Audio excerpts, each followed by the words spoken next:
مرحبا من جديد. طبعا بهذا الفيديو راح نحكي شنو عن الوحدة والكآبة هنا ببريطانيا. بما انه احنا هنا صار لنا مدة طويلة فنعرف شوية عن هذه المواضيع وشلون تعايشنا هنا ببريطانيا. السلام عليكم حبايبي، شلونكم؟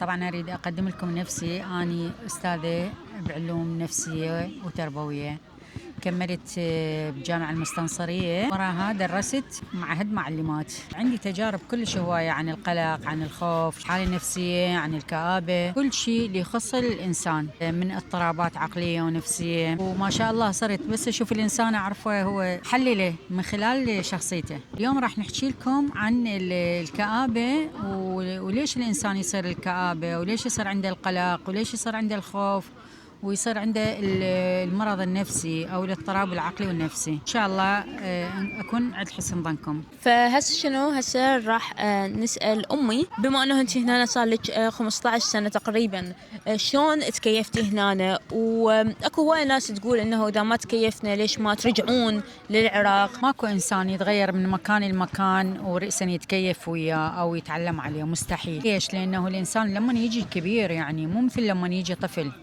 يعني يمكن الطفل إذا جبتوه عمره 5 سنين، 8 سنوات، 10 سنوات، ممكن يتكيف بسرعة بسهولة ويصادق أطفال وياه بالمدرسة وبالكوليج وبالجامعة. لكن بالنسبة لنا إحنا جينا يعني كبار، يعني فمستحيل نتكيف رأسا. فأنا بالنسبة لي ظليت 4 سنوات عندي كآبة، حتى رحت للطبيب، ويعني كلش كنت أضوج، ما أعرف على شنو أبكي، على شنو يعني التفكير مالتي شيء غريب علي، لأن أول مرة بحياتي طالعة من العراق يعني وعشت هنا. لكن ورا ال4 سنوات حاولت أني أساعد نفسي بنفسي، لأن الأدوية مالت الكآبة والأدوية مالت الحالات النفسية كلش تضرر عليكم. يعني مو عبالكم زين إذا شربتوا حباية الكآبة بالليل وحدة، هي كل ما تشربون هاي الأدوية كل ما حياتكم راح تتكئب أكثر وأكثر، ونوبات توصلكم للانتحار همينة هاي الأدوية. لكن حاولوا أنتم تساعدون نفسكم من خلال أول شيء تتعرفون على ناس، تدرسون كولج يعني على مود اللغة، تحاولون تصيرون تشتغلون يعني بالشاريتيات أو بالمنظمات الإنسانية حتى لو بدون راتب، مثل ما سويت أني. ولحد الآن أنا أشتغل بالمنظمات بدون راتب. أول شيء اكتسبت ناس واكتسبت اللغة، تخلصت من شيء اسمه كآبة أو حالة نفسية. يعني الناس اللي وياي شنو أسألهم يجاوبوني الإنجليزي يعني، فهم اللي ساعدوني همينة بعد رب العالمين، هم اللي ساعدوني على أنه أتخطى هذه الخطوة. هسه نحكي عن الوحدة. إذا شخص مثلا إجا هنا أعزب، أوكي، إجا شخص من العراق عمره نقول 27 28 30 سنة، وإجا لهنا وهو هذا الشخص ما متزوج، أوكي، شلون يقدر يتكيف هنا ببريطانيا؟ يعني عاف أهله وعاف ناسه وجيرانه وأصدقائه وإجا هنا عايش. إجا لهنا على مود يمكن يدرس أو يشتغل أو يطور نفسه، فشلون هذا الشخص ممكن انه يتكيف هنا وحده، وخاصة هو بعد هسه جاي ومثل ما نقول انه صعب رأسا يتزوج اذا ما يكون نفسه. بس اكو رجال يجيب وحده، يعني شاب يجيب وحده، اكو حتى بنات يعني بنية هي تجيب وحدها كدراسة أو كلجوء تجي لهنا بوحدها. الإنسان اللي فاهم ما يخلي نفسه بوحده. وأنا قلت لكم الإنسان أول ما يجي صحيح يكون متغير عليه المكان، متغير عليه الحياة، متغير عليه أصدقاء عافهم مثلا بالعراق أو بأي دولة بالعالم كان عايش بيها. لكن هو ما طول صارت عنده إرادة وإجا لهنايا وتخطى كل الطرق وإجا، لأن أكو ناس جوا بالبحر، أكو ناس جوا بالطيارة. فلما أنت قررت أو أنت قررت تجون لهنا فلازم تتحملون كل اللي يصير بيكم، يعني من كآبة، من حالة نفسية، ماكو شغل. فلهذا السبب أني أقول لكم من تجون لهنايا ابدوا من الصفر. يعني أول شيء لازم تبدون تدرسون اللغة رئيسا. هو ورا شهرين 3 يقولوا لكم تعالوا ادرسوا. من تدرس اللغة راح تتعرفون على ناس، راح تتعرفون على أصدقاء يعني فمن خلال هذول الأصدقاء تقدرون هواية تاخذون من عندهم معلومات بأنه وين تروحون، وين تجون، وين تشتغلون، تكونون حالكم. فحاولوا تلهون نفسكم بدراسة وتلهون نفسكم بشغل. يعني أنت شاب حتى لو مثلا الصبح تدرس وورا الساعة 4 العصر أو 5 أكو هواية مطاعم موجودة، تقدر مثلا من 5 العصر يعني تشتغل بالمطعم لحد الساعة 11 بالليل أو 10 بالليل. هنا ما يجبروك أنت غصبا ما عليك لازم تظل 10 ساعات تشتغل أو 9 ساعات أو 6 ساعات. هنا أنت تحدد الساعات اللي تشتغل بيها، مثلا تريد 4 ساعات تشتغل أو 3 ساعات.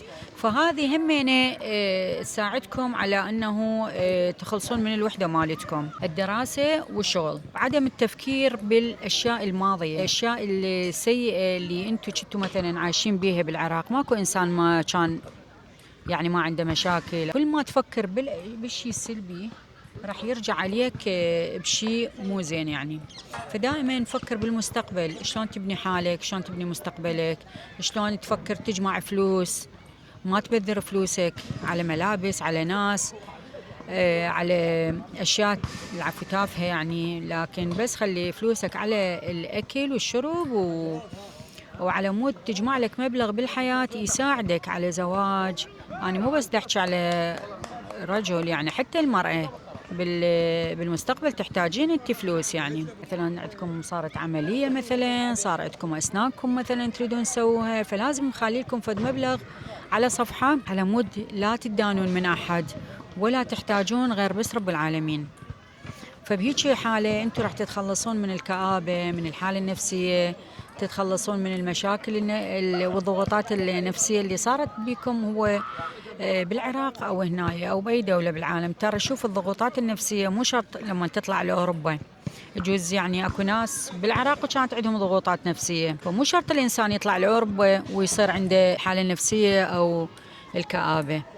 فالحالة النفسية والكآبة ترى بأي دولة موجودة وبأي وقت موجودة. هسه السؤال الأخير حتى ما نطول الفيديو يعني عليك، شلون تسعد نفسك هنا ببريطانيا أو بأوروبا؟ يعني تروح تاكل مثلا أكلة طيبة، تروح تشتغل، تروح تتطوع، تروح مثلا تلقى لك صديق زين. ماكو إنسان يسعدك إذا ما أنت بنفسك تسعد نفسك. إذا كنت شاب أو شابة أو امرأة أو رجل، يعني أنا من أقول أنت أقصد يعني على الكل.